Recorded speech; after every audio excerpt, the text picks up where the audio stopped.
మీకు లోకేష్ గారికి ఇచ్చే అర్హత ఉందంటారా? లేకపోతే పవన్ కళ్యాణ్ ఇచ్చే అవకాశం ఉంది. మీ ఇప్పుడు అదే కూటమి ఏదైతే ఉంది అంటే నా ఎట్లంటే అంటే నాకు వీళ్ళని గెలవాలని నేను థింక్ చేయనండి.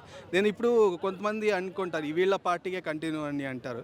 నేను ఒకసారి ఆ సిచ్యుయేషన్‌కి ప్రెజెంట్ సిచ్యుయేషన్‌కి ఏ పార్టీ ప్లస్ అవుతుంది అనేది థింక్ చేసి ఓటేస్తాను నేనైతే. ఈ ఇతనే గెలవాలని మనం చూస్తాం ఇప్పుడు మన జనాలు కొంచెం కొత్తదాన్ని ఇచ్చేస్తారు.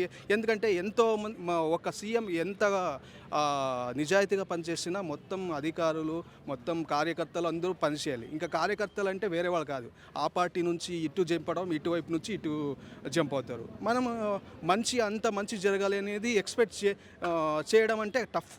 ఇంకా కొత్త పార్టీ పెట్టిన అలా ఉంటుంది. అప్పటి సిచ్యుయేషన్‌కి హ్యాండిల్ ఇంతమంది మామూలు సేమ్ మెంబర్సే అధికారులు అయ్యేది, కార్యకర్తలు వాళ్ళే వీళ్ళే. అటు నుంచి ఇటు జంప్ అయ్యేవాళ్ళే.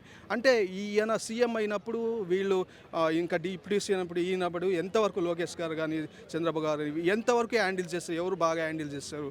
వచ్చిన నెగెటివ్ గానీ ఎంతవరకు తిప్పి కొట్టారు? ఆ సిచ్యుయేషన్ చూసి నేను